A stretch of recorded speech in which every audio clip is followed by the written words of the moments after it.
Salutations everybody, it is Matty here today and welcome to my 2020 review for Fallout 3. You gotta be wondering, how did Matty fall into Fallout 3 yet again after playing it for the millionth time? It's one of my top 3 games of all time. How did this happen? Well, you see, Fallout 3 was on sale for about $8 over at GOG. And I recall my audience telling me that this version actually works on PC, something that I complained about with the Steam version. So I bit the bullet and picked it up to see if it actually did work, and to my surprise, it did, noting that this may be the 8th time I've actually bought this game. I did a 2014 review with my friend who had played Fallout 3 for the first time, but I realized I never did a modernized review through my own eyes. This is a time where we're able to really see if this oft-referred classic really does stand the test of time. What makes this game so special, and is it worth returning to?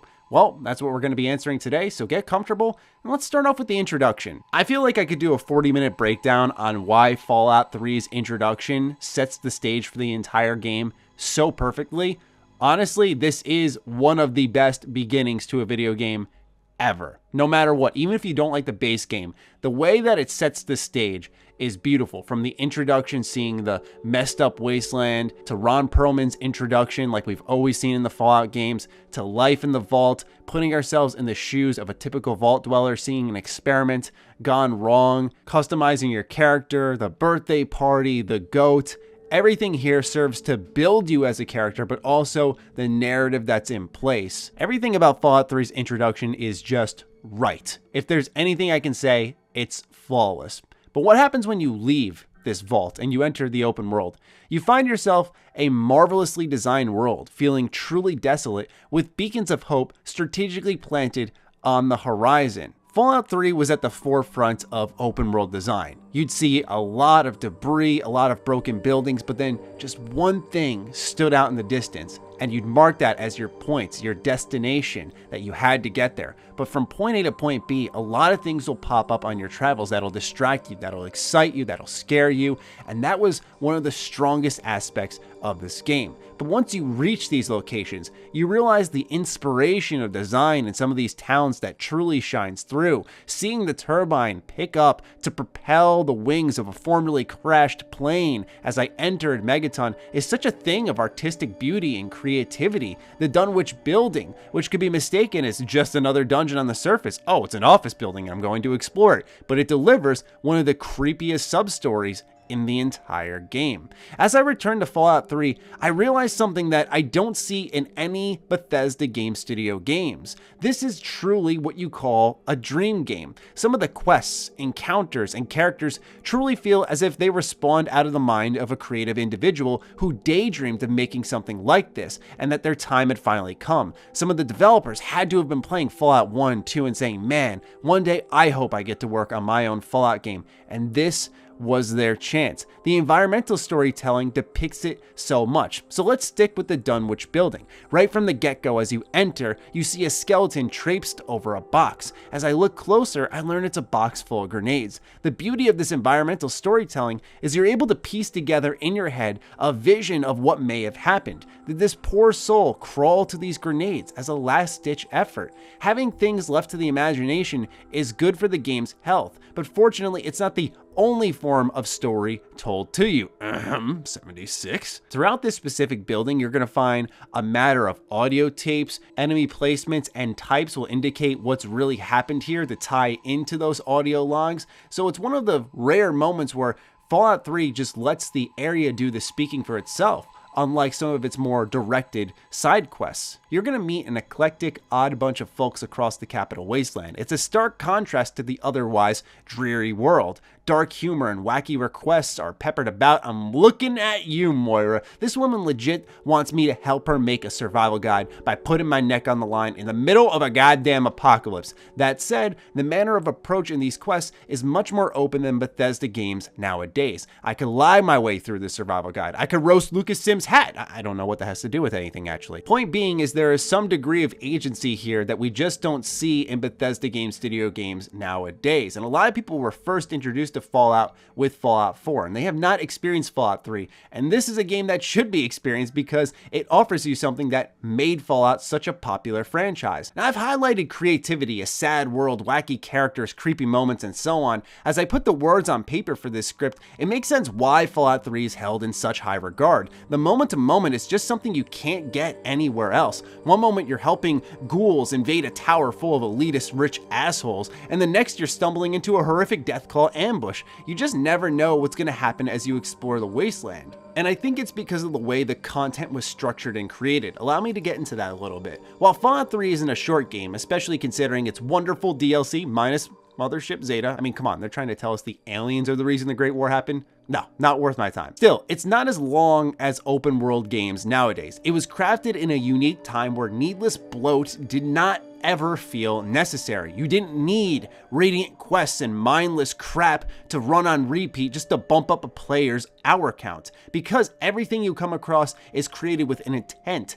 a focus. Naturally, you're going to get something better out of it. I know we all joke about helping settlements out in Fallout 4, and I'm not saying it's the worst thing in the world, because some people just like the progression of shooting, looting, getting XP, and that's great and all. But here there is a defined focus that you just don't see in modern Bethesda games. And I'm even talking about Skyrim. Skyrim was the beginning of all those Radiant quests. Now, the gameplay in general, in the terms of shooting, aiming, and movement, is where Fallout 3 does feel the most dated. It's not the worst thing in the world, and this is arguably due to my familiarity with these kinds of titles. But it's something that certainly shines a bright light, a very, very bright light, on Fallout 4's improved gunplay. While conversation and questing is what Fallout's all about in my eyes, this aspect of the gameplay absolutely needed a boost no matter what anybody says. The leveling system is also a smooth transition considering the circumstances.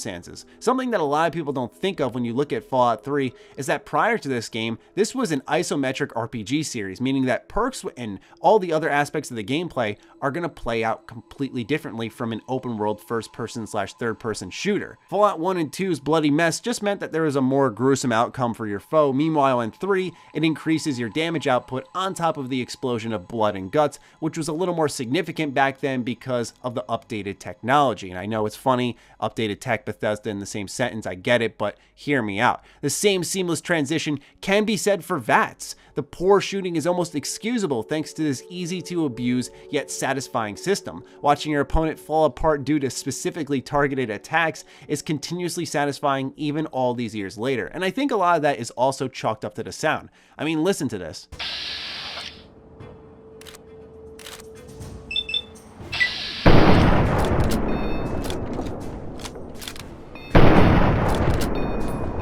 I don't know. It's just something about the gun sounds, the blood and guts spewing, I don't know. Something about it just sounds really, really good as Vats goes on.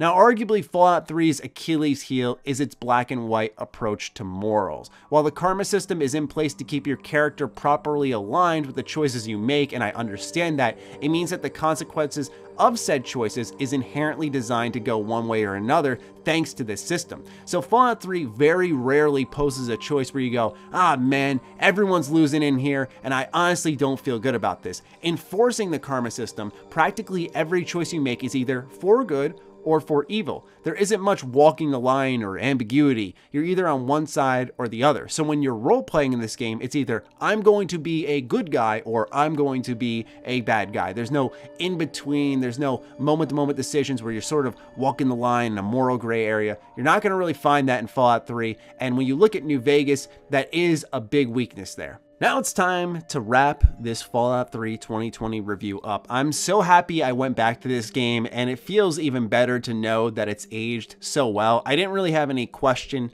on it, but I took a more, if you will, scientific approach to breaking down the game, looking at how locations were placed, encounters, the types of encounters you had. And what I noticed, it was such a varied bunch, and that's what made this game even more special in my eyes, because there really isn't anything like this. Fallout is its own thing, but the way that Fallout 3 delivers that moment-to-moment action and conversations, it's just a special game that you can only get once in a lifetime, in a manner of speaking. I always like to say that every Fallout game, from the first to the most recent one, yes, even Fallout 76, has their own individual strengths and weaknesses. And when it comes to Fallout 3, I always said for years and years and years that the world was the strongest aspect. And now, to me, that makes more sense than ever when you've played video games for a living for as many years as I have, and you go back to one of the main reasons that you got into this career in the first place. So thank you, Bethesda, for such a special game. It's been great going back and playing this. I'm probably going to hop in yet again and continue playing it. Also, if you're like me and you were frustrated with the Steam version of Fallout 3, you can get that GOG version. It does work on modern PCs, and I want to thank you guys for pointing me out on that one. So with that all out of the way, I'd love to hear your thoughts on Fallout 3. Do you miss this game? Are you going back and playing it? Let me know in the comments down below. Other than that, follow me on Twitter, follow me on Instagram. Those links are in the description down below, along with my Patreon. Big thank you to all the patrons who do continue to support this content variety and new Fallout content that I've been really focusing on. I hope you're enjoying it, and I'll talk with you guys soon. Stay sexy, stay active. I love you all. Peace.